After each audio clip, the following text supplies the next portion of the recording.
Hi, I'm Ben Duffy, and I'm the producer and director of Heartchild, and I want to talk to you a little bit about our new film, which we just finished. I feel like Heartchild is a unique film because it's a film that encompasses everything autism except for the questioning of, well, why does my child have autism and what caused it?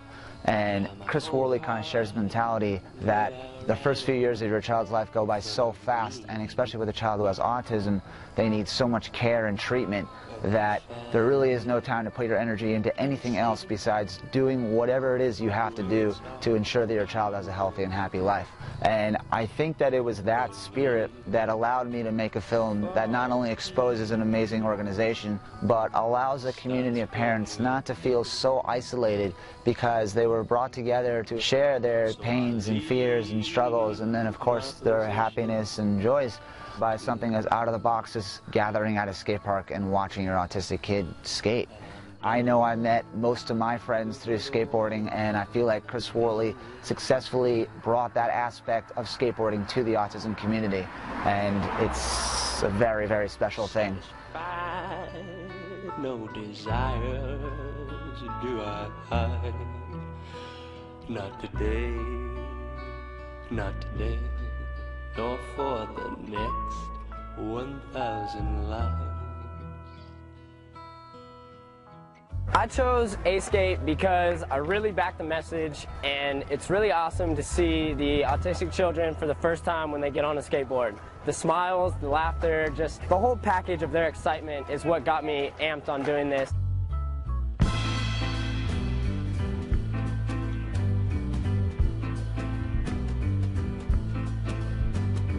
As a parent of a child with autism, we are thirsty for a role model in our own community. We want to have somewhere to go with ourselves, and Chris and A-Skate give us somewhere to go. If A-Skate could reach its maximum potential, that would be establishing programs all over the world. You know, we go to California 4 times. We now have a chapter out there. The chapter is now successfully ran by people that we trust. I work my butt off for her because she deserves it. She absolutely deserves it, and all these children deserve it. She has created this humongous family. It's incredible that one person can do that. The Hawaiians call it fate janagi. It took us this long in our lives for us to cross paths and to make things happen. Here they are on a skateboard. They're in motion. If a child is on a skateboard and they allow you to come and hold them and guide them, it's a wonderful offering in terms of their own sensory integration as well as their socialization. I thought it was important that the industry support these people. They are doing a good thing.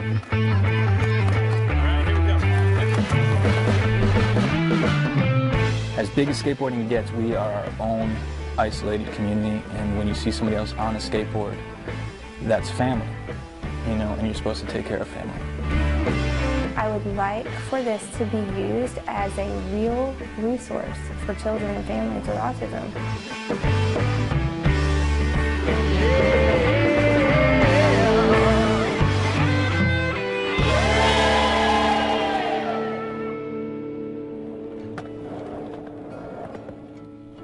I definitely feel honored to be able to make this film, and I can't wait to share it with the world.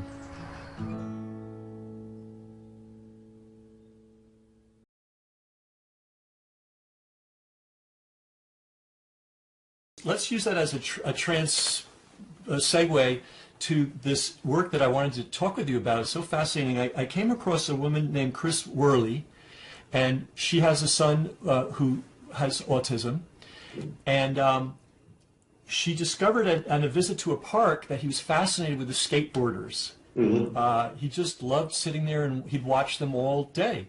Mm-hmm. And so she thought, well, I'll get him a skateboard. And that seems like such an unlikely thing for somebody with that kind of difficulties to take to. But she helped him. It was a two-person thing. She just didn't give him the skateboard and say, good luck, son. She moved him on the board, and bit by bit he developed more and more confidence with this device, and ultimately became an independent skateboarder. He could do his own skateboarding. So she thought, well, this helped him, maybe it would help other children. So she started arranging for families to come with skateboarding volunteers, people that were expert in skateboarding, and each child would get an expert, and they'd start wherever they were able. Sometimes it was just sit on the board, nothing else. Sometimes it was sit on the board and be pushed. Sometimes it was stand up on the board and nothing, just little steps. And the response, phenomenal. Children that were sort of locked into themselves, suddenly having fun. And she goes, Ken, I don't know how it works, Now her interpretation, interestingly enough, and you'll find this interesting, I think, is it's a heart connection between the volunteer and the child. And I said, okay, that makes sense. But then I remembered a lady named Elfriede Hengstberg, lived in the early part of the 20th century, worked with children of all kinds that were having all kinds of difficulties. And she liked to work with them on balance exercises, games. It was really, they were all developed in the spirit of game, in the spirit of play, but they all called for the child to balance. And I know from my life that balance is a full body, spontaneous thing. It's not, your left elbow isn't balanced, your whole body has to be balanced. And so it calls the whole being into work.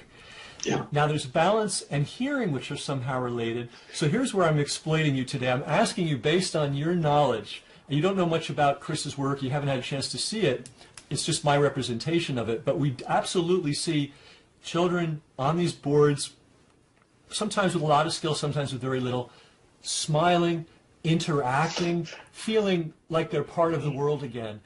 What do you think is happening from your point of view? Well, obviously the child's physiological state is changing, and it's going through one of those neural platforms or levels in which spontaneous social behavior becomes an emergent property of that state. So you're giving me enough cues, but I would deconstruct it even more. Okay. I wouldn't just say the child's happy. I would say the child's making is looking directly at the other person, is utilizing the muscles of the upper part of the face, and that's where you're seeing happiness. So they're triggering what I call the social engagement system, and when they're doing that, they also start shifting physiological state. The part that I am not totally knowledgeable about, just slightly, is the role of vestibular stimulation. And the vestibular stimulation can affect autonomics, because we know that you can get nauseous from spinning. And we also know that autistic kids tend not to get nauseous from spinning, that they try to use vestibular stimulation as a way of regulating their own state. And what Chris is doing is that the child is getting the vestibular stimulation, but is keeping it contained or regulated by what I call social engagement, the face-to-face interactions. So yeah, the child's going through a profound neural exercise. The child's not just playing, but I really think that reciprocal interactive play is one of the most efficient and powerful neural exercises for our social engagement system, and how it regulates, how that system is involved with regulating our physiological state, in a sense, enabling us to be calmer. So what she is probably seeing is that after the skateboarding, the child is calmer and has, let's say, windows of time of spontaneous social engagement. So where the child is, in a sense, leading the caregiver or leading the parent or leading the skateboarder that is the buddy on this one in the social interaction, not like ABA in behavior mod. It's not where you give a stimulus, you get a response. There's a role reversal now where the child is now doing the leading, and I imagine that's occurring, and that is what is really triggering in the other, whether it's the parent or another caregiver, a feeling that the child is really, in this world and making contact with it. Gotcha. And in order to have social engagement, which is a higher level functioning of the nervous system, you have to feel safe. The body has to be in a state of feeling safe. There's another part of the word with safe that I often use is trust. So in this situation, the child's developing a trust for the person that they're working with on skateboarding, and that enables their body to give up its defenses. So even though they're moving in what may appear to be dangerous, they have a feeling of trust with the person they're with. And once you feel trust in your body, the body gives up the defenses. So that's part of the exercise going on. What I'd like to talk about now is take advantage of Linda's insights and experience. Chris developed this program, a community-based program for children with autism. The most improbable thing you would ever think of, and yet it works beautifully, which is put kids with autism, the challenge of autism, on skateboards with community support, just give them the skateboard and, let them figure it out. And some children require a tremendous amount of support, some a little less, and so on. And marvelous things happen for the children. And we did an interview, or I did an interview with Stephen Porges, who you know, Linda.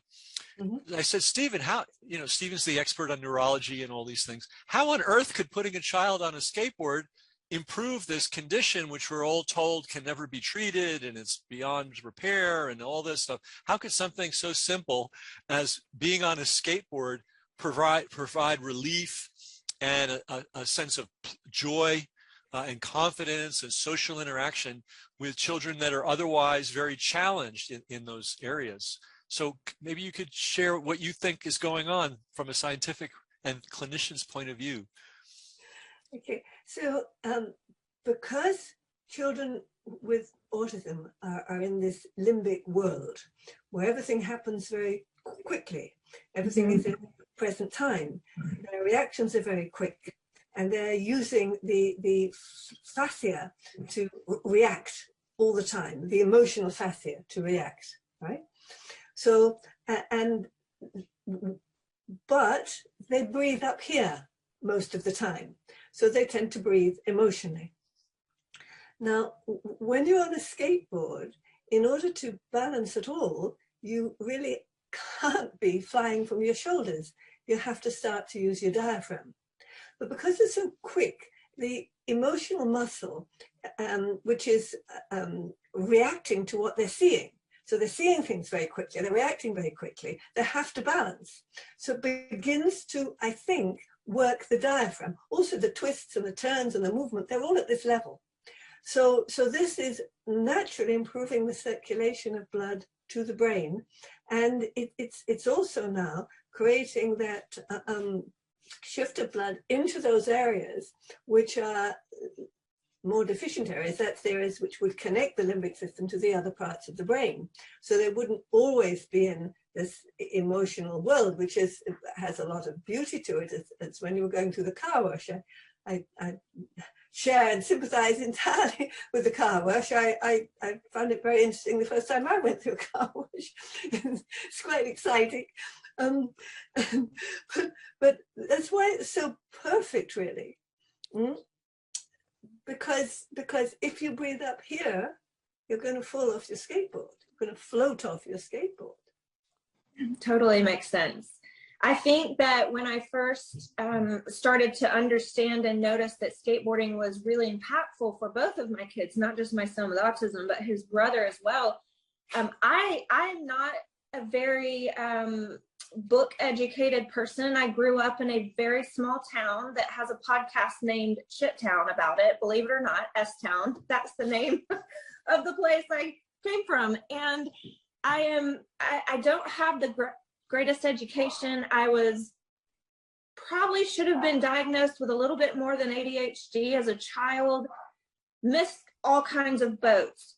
But I just knew that all of these things were happening because I was feeling it with them. And this totally makes sense.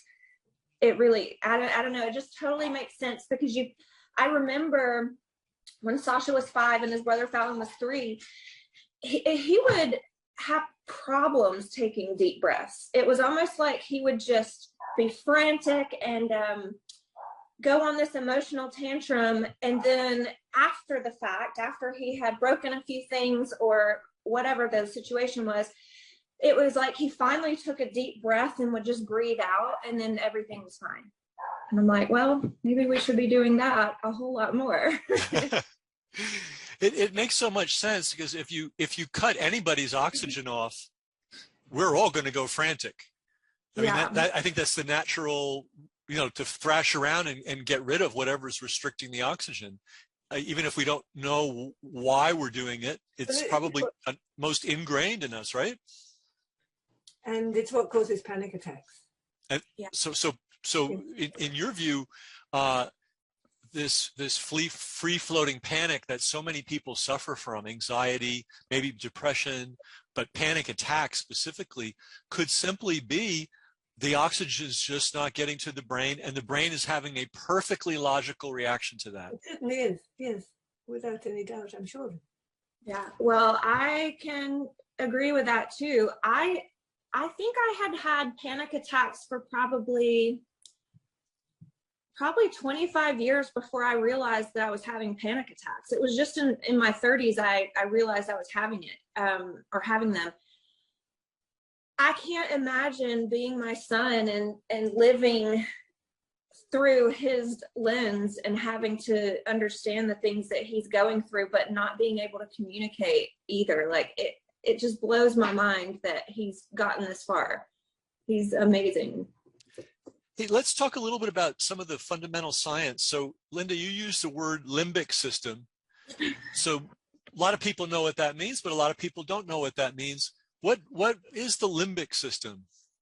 Okay, so it's a structure right in the middle of the brain, and it helps us to remember information and access information more easily by putting emotional charge on that information.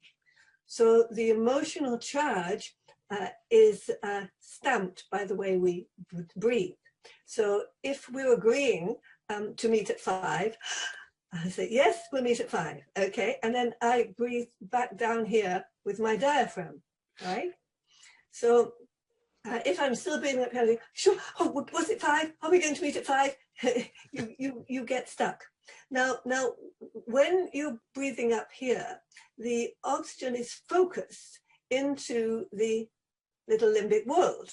So for a moment, you're cut off from the other world while you're focusing on that very clear, precise piece of information. So anatomically, this upper breathing, this higher breathing targets the limbic system specifically? Yes. Oh, interesting.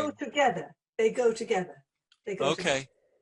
And as I explained, the emotion displayed by the limbic system is also connected to this onesie suit of facial muscle, by which we express our emotions. Now, this is so interesting. I want to make sure everybody grasps this. So there's muscle, which we can use our arms and legs and all that, and then there's this other kind of tissue called fascia.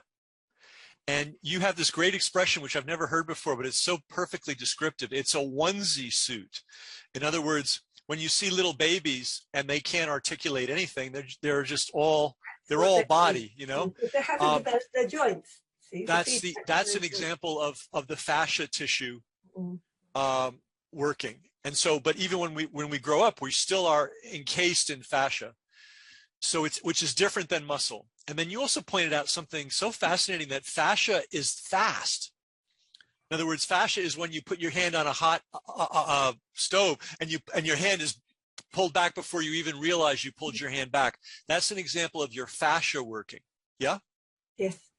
And so the fascia and this limbic system are a functional unit. Yeah? Yes, that's the superficial fascia that allows us to react very quickly with our limbs. Yes? Gotcha. Mm-hmm. So anybody who is having any kind of a difficulty that's affecting the amount of oxygen going to their brain, it's going to trigger the limbic system. The limbic system is going to overwhelm all the other functioning, like the thinking and the rationality and the patience and so on. And it's also going to create a lot of physical thrashing around that's originating from the fascia. Am I understanding? Well, a very, very quick reaction. When you're on the starting blocks, you're waiting for a moment. So the first trigger, which is to let go, and then the motor pattern kicks in. So you have to, that reaction you couldn't do so fast without the fascia. Gotcha. And if you can't allow that to click in and of course that's why, unfortunately, quite a number of athletes go too fast. And so they're either disqualified or the race has to start again. Oh, this is on like a 100-yard dash or 100-meter dash, and they're waiting for the gun to go off. Yes, and they're ahead of it because their fascia, their limbic system already said to them, "Go now, can't wait." Gotcha. So by being on a skateboard, in order to balance on a skateboard, you can't be up here. No. You cannot. It's not a theory. It won't work. You're going to fall off. So somehow you have to figure out how to sink down. Chris, we had a conversation with a Tai Chi master and a Qigong master. This is sort of ancient Chinese arts, martial arts. And the big thing in those arts is sink down. They're always talking about sink down, sink down, sink down, let the chi sink, you know. And it sounds like poetry or hocus pocus, but when you're on a surfboard or a bicycle, I imagine, maybe, or a skateboard, or a horse, there are a lot of things that if you don't sink down, you're off the board, right? And so Linda, just simply by sinking down, or now the diaphragm. Well, actually, let's say, tell us this now. There are many different ways to breathe, right? There's breathing from up here. There's breathing. Talk about the different ways people breathe, and then talk about diaphragmatic breathing and why diaphragmatic breathing is so important. So, what usually lies behind the variety of different ways that we breathe when we are not able to come back to our diaphragm easily is the prenatal event that has triggered a drop in oxygen to the fetal brain, which then means there is a sacrifice of blood supply from the lungs and diaphragm, which are blood reservoirs at that time, to help the brain. And then there would be a shift in respiratory control. So the shift in respiratory control would be the upper chest, or the abdomen, or both, right? Gotcha. And also, depending on which areas of the brain are affected, whether it's the motor cortex or whether it's the limbic system, so there may be a weakness in the blood vessels there, a residual weakness in the blood vessels there, which in the case of the limbic system, and if you're now already choosing to breathe up here, this will make upper chest breathing more pronounced. You'll be more likely to spend longer time in it or to flip into it. And it's going to color your way of thinking of the world. If perhaps the problem was more in the motor cortex and you're not so well coordinated, although you may be academically wonderful, but not so well coordinated, then the chances are that you're going to be assisting lifting your diaphragm by using your abdominal muscles. And for some people, it's a wave between the two. And you can see a little dip in the rib cage. And you can, so that the diaphragm doesn't really descend adequately into the abdomen. And of course, so many people, as we say, believe that optimum breathing is pulling on the upper rib cage with these auxiliary respiratory muscles. They try to breathe here. So, but in terms of what is practical, we use our upper thoracic breathing a lot, but only for a very short space of time. When we're learning something very quickly, that is, we're alerted. We're not so much learning, but becoming aroused. The word is aroused, alert. So you're listening to a lecture and it's very dull, and they say something that's interesting. But then if you remain doing this, you'll be stuck. You won't be able to take any information in. So you have to, now you're totally relaxed and you can take it in. When years and years ago, when I used to go to University College, and of course there was no internet, so you went to the library and you got all these references in the papers that you managed to pile up and take home. And then I'd be so excited when I found something that was really going to be in the next piece of my jigsaw puzzle. I couldn't read it until I'd stopped being excited. It used to really annoy me immediately on the train. I really wanted to dig in, and I couldn't until I'd started to breathe down here again. So this is something that everybody experiences. And when we get older, simply the wear and tear on the respiratory system and the lack of rhythmical exercise, just like walking, can begin to undermine the blood supply to the diaphragm in a reverse way. It's the little physical activities that the baby makes that develop it up, these little rhythmical activities. Gotcha. It's embedded in our lives. I'm sorry to interrupt, but let me just make sure. So this upper breathing has a function, and this limbic activation has a function. We need it. Yes, it's because very valuable. It's what wakes us up. Yes. It's like, oh, it's 5:30. It's time for the call. Yes, time to mobilize myself, right? Yes. The problem is being up there all the time. Yes. And now you pointed out prenatal things, and just I'm going to do a little review and make sure I'm telling this correctly. So, we all start as, I guess, an egg, literally, right? Yes. And then one of the first things that happens is this diaphragm appears, which splits us in half, or it splits our trunk in half. And also joins. And joins. It's wonderful because it does both.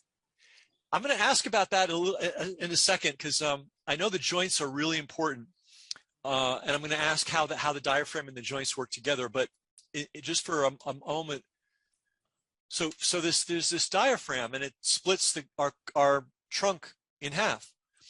And Linda, you've told me that the diaphragm is one of the very first thing, maybe the first thing that moves in the human body, or one of the first things, right? It starts moving around 2 months. Okay. And, we often think of the heart beats and all that, but in your view, yes, the heart beats and so on, but it's actually the changing of pressure caused by the ever-going, never-ending fluctuation of the diaphragm that creates the pressure that makes the heart beat. And this is so different from the view of, typical anatomy. They'll look at the diaphragm and say, oh, it's just some little thin tissue. It's in the gut. I don't know. It helps you breathe. That's enough. Next topic, But in your view, it's actually the movement, that ebb and flow of the diaphragm that never stops, that creates the expansion and contraction of pressure that turns the cells on so that they actually grow and differentiate. Yes. And since life is never perfect, things can happen. And there may be a situation where the brain is not getting the blood it needs. So it's going to scavenge around, I guess, and turn off oxygen to other parts of the body so that the brain gets the oxygen it needs. And one of the places that it will turn off is the lungs and or will diminish is the lungs and the diaphragm. So if there's some kind of adverse event, who knows? It may be invisible. Maybe, could be an illness, could be a shock, could be, who knows what it is. There might be an occasion where the respiratory system is taxed in the womb. And you make 2 points. One is so that when somebody's born, they may have a tendency, because this area down here, hasn't developed as fully, the body's going to go to default higher breathing. Yes. So it's not a matter of telling somebody, oh, you must learn to breathe better, or learn to breathe deeper, or do these special breathing exercises. It's like giving somebody a weight, a 100-pound weight, and saying, you must lift this weight. And it's like, I don't have the muscles yet to lift it. So in your therapy, you work directly on the diaphragm. Mm-hmm. Talk about the difference between working directly on the diaphragm and traditional exercise, where people are on a treadmill, or they're going for a long run, or they're lifting weights, or they're playing basketball. Going back to the infant, how does the infant do it? Well, the infant does it through exercise, but the infant's exercise abilities are oxygen limited. So it can only make very tiny movements, very tiny rhythmical movements. which have all been documented and videoed, but most parents don't really notice, nor would they notice that these movements are patterned and rhythmical, because the baby is having fun, shifting the little joints like little springs from one side of the body to the other, from the front to the back, making little patterns, reinforcing the pattern it just learned, and then thinking, oh, I'll try something new.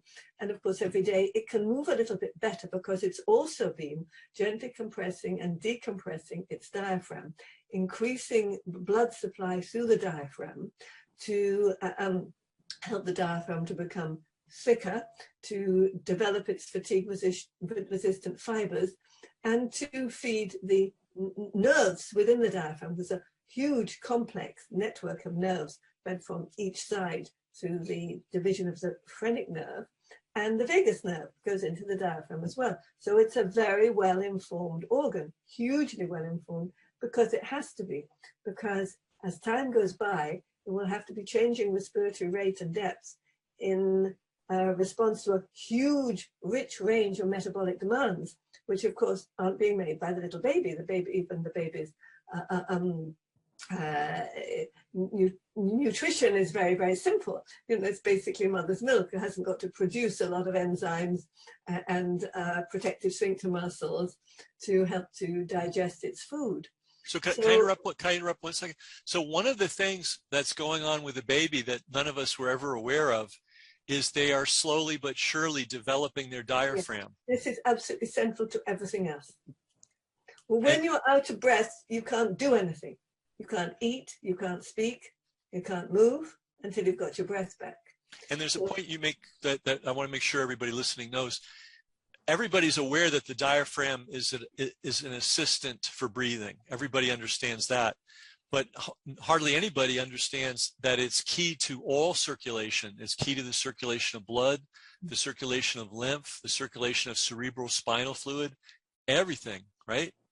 And then there's another function, and this goes back now, we're going back to skateboarding. It's also, this blew my mind when you told me this, and I've talked with a lot of very knowledgeable people, and they're all amazed to hear it, and then when they think about it a little bit, they realize it's true. It's also the key postural muscle. Yes, yes, it is the key postural muscle. So it's what allows children to sit up, and it's why children sit up perfectly, and when they're little, because they're relying entirely on their diaphragm, which is correct. And then we get our back involved, our muscles, we start sitting up too straight, we start doing all kinds of crazy stuff. But when you're a baby, you don't know anything. You're just literally hanging, you're literally suspended by your diaphragm or on your diaphragm. And therefore, your posture's perfect, naturally perfect, right? So I just wanted to throw these things about so when we say that one of the things the baby is doing is growing his or her diaphragm, it's not a trivial thing that they're growing there. It's like it's the power source for everything that takes place in the body. And by the way, Chris, if you've never heard this stuff before, it's because Linda's the first person in history to ever put this together. That's really amazing. What's so wild is that I totally believe that breathing and posture and breathing have had a huge role in healing my brain. I know you know this, Ken. This is not part of the film, but because it wasn't discovered until then. But during one of my open heart surgeries in 2005, I was clotting. So doctors fed me a medication called heparin, and they gave me 3 massive doses of it until I stopped clotting. And that heparin caused microbleeding on my brain. It went undetected for 12 years until I started having memory loss, cognitive issues, focus issues. I was a mess in 2017 when I finally had MRIs and all the things. Just going to my local YMCA and doing the free Tai Chi classes and like bar and Pilates and focusing on breathing, plus all the other things that I had been doing in general, I truly believe that was a big role in helping my brain redevelop and heal. Also, back when Sasha was 3, that's when we started hyperbaric therapy with him. So he went into mild and hard chamber, and my grandmother, who was always with me at the time, she's passed away now, but her big thing was just breathe, and he couldn't understand, but she would have him mimic her. I don't know how she did it. She was magic. He would just mimic her motions and whatnot. So breathing inside that hyperbaric machine, I think it really did something to him that I don't understand. I just know that smart people like Linda and Stephen could probably do some amazing studies with breathing in HBOT. Well, I mean, it's kind of, I mean, like for instance, in your case, you know, you had damage from that drug. And so one of the effects of that was your brain wasn't getting all the oxygen it needed.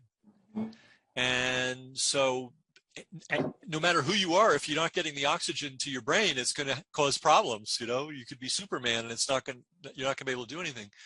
So just simply getting, you know, sometimes the simplest things are the most powerful. Just simply getting oxygen to where it needs to go might be the greatest medicine imaginable. That's right. Yeah. I mean, I think I mentioned that Arthur Guyton, who wrote the almost all of the available medical textbooks up until probably the 1990s, he used to say all disease states are a lack of oxygen to the cell, which is perfectly true and very simple, but it wasn't really picked up on. It's true, because there's no, if it's that simple, then a whole bunch of people are out of work. Exactly. But a whole other bunch of people are in work because it's so fascinating, it's so exciting, you know, but you can't sell a commodity. You're just enjoying the exploration. Well, look at skateboarding as therapy. You know, what's going on? Well, as you point out, Linda, it's probably just as simple as to be on a skateboard, your diaphragm has to drop. Also, the other nice thing about skateboarding is it's not running, it's not lifting weights. So as you point out, when you want to develop the diaphragm, you want to work just on the diaphragm. You don't want to have 10,000 other things going on because you want all the blood flow to go to the diaphragm. So skateboarding does add a few extra dimensions, but it doesn't, you don't get winded doing skateboarding. And I think that it involves a very quick reaction between the eye and the middle of the body here, because you have to do that. So your eye is telling you, and the fascia is telling you, but the fascia here is telling you, not the fascia here. Your eye is intelligently saying react in the middle. So then the fascia helps, and the fascia is now helping the diaphragm and moving to inform and increase blood supply to the diaphragm. So it's doing it in a strangely reversed way, but it's getting to the diaphragm.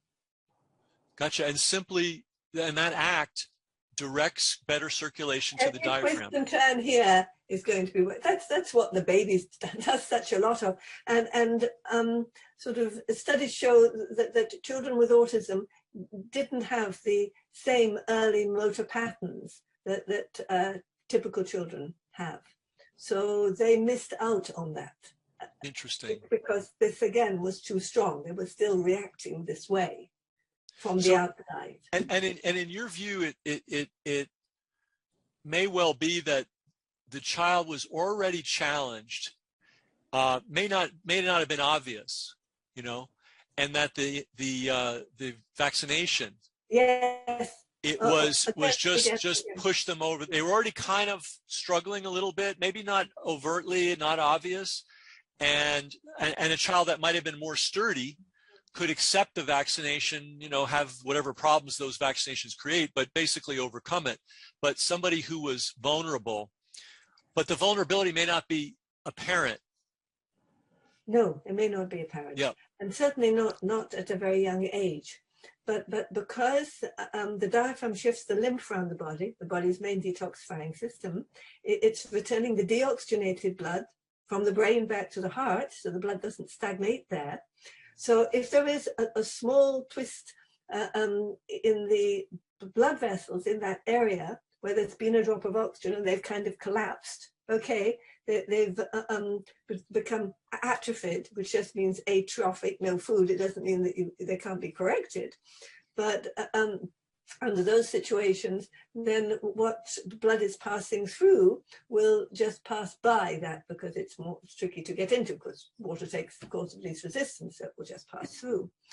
So you're stuck with what they call permanent simply because they haven't got enough knowledge or understanding, haven't looked any further. And most people just accept what they're told. Most people working in medicine, it's very top down. All fine for a quick emergency situation when you really haven't got time to do any research. You just got to keep your patient alive. But after you've done that, then really you should be encouraging inquiring minds and a lot of observation. And this is why, and also it's such a barrier when people within the medical culture don't listen to people outside it who have observed things which would be very, very helpful to them. But they don't do that. And maybe they would if it was a drug that could be produced from a herb that someone had found. Thank you for the herb, goodbye. We're going to take it to our laboratory now and change it. So it's not now being built in our best interests. Which is why to really change that situation, to create a very different paradigm, which was much more open to everybody. Sure. So you made a point I think that we should focus on, is that it appears that one of the problems with autism is there's like a collapse of the circulatory system, but it's originating in the diaphragm. And if you don't realize, because science doesn't know this, or science does know this, but as you point out, there's a lot. It's just all stuck in different files, and nobody puts it together. Yeah. So these guys know this, and these guys know this, and but nobody has ever brought it together.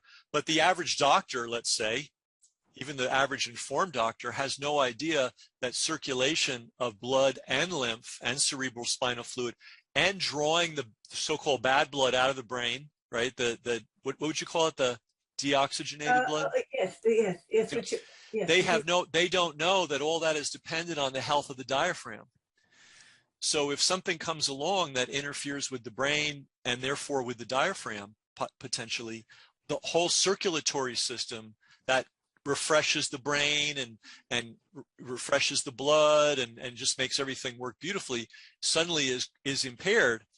So the person looks like they're sick, or they're struggling, or they're not functioning right, and people go, "What's wrong with them?" Well, it's what's wrong is what would be wrong with anybody if you turned their circulation system down, if you dialed it way down.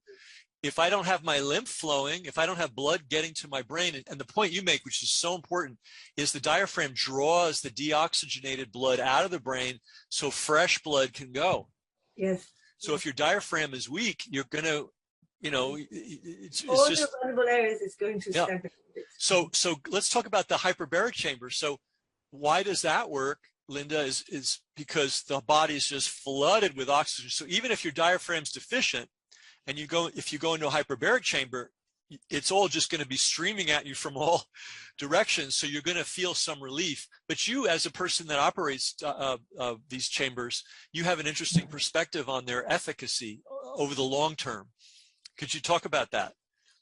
In terms of people who have a neurological problem, or children with a neurological problem, this can clear out the debris, but it's not going to restore your diaphragmatic pumps, all of them, and the other characteristics of it. Obviously, offering more oxygen is going to clear residual toxicity out of the body and waste products out of the body very nicely. And so sometimes you can see very clearly that after a few sessions, a child is maybe being able to speak better, being able to move better. But that effect drops away. Something is kept because you've removed the toxicity. But then it gradually diminishes down to a little plateau. So the reason for that is that the central organ, which would naturally be doing this, has been overlooked in the process. Well, this makes go ahead. This makes sense as to why hyperbaric was so successful with Sasha after a point, because in between our dives, he was doing a mono chamber at the time, and in between those dives, I would just take him to the park and put him on a skateboard for an hour and a half. So, wow. Nice. And then you had the experience. It's such a funny story. So Doran, you have a big chamber, and sometimes people would be uneasy about going in the chamber. So Doran would go in the chamber with them to keep them company. But after a while, he was saying, you know, Mom, this is so boring, because he perceived that he'd reached the limit of the benefit he was going to get from the chamber for himself. And that, but he's never reached the limit, and none of us ever will, of continuing to cultivate and develop the diaphragm. He always finds that worthwhile and worth pursuing. Yes. And it's lovely for everybody as well. That's what is so nice about it, every level. And to keep the to optimize your joy in life and the quality of life, that's what is happening. The quality of your diaphragm really determines very strongly the quality of your life. And I don't know if I shared this story with Chris, but Linda tried many things, to put it mildly, from the time Doran was born throughout his entire lifespan. And when he got to be in his 20s, he was at a certain point. And this is when Linda, the lights went on, right, Linda? And you suddenly realize, oh, it's breathing, or so. I don't know what the exact insight was. And then you started. I saw the diaphragm moving. Oh, you saw it? Well, in my head. I saw it in my head moving. And I thought, my God, if something is doing that every moment of the day, it's not going to be inconsequential to all the tissues in the body. So that's when you began your treatment on the diaphragm with Doran. And he grew from, was it 5'8" to 6'1"? Yes. Okay, so can you imagine? That's a lot. He expanded. He just was expanding. It seemed like every couple of weeks he had to have a new pair of trousers. It was very funny. But in his 20s, though, this is, you might say, oh, well, I could see a child would have a growth spurt, but you're not supposed to have a growth spurt. And then the other thing that happened for him is that his intellect and his ability to interact and do things and create and participate with people improved exponentially.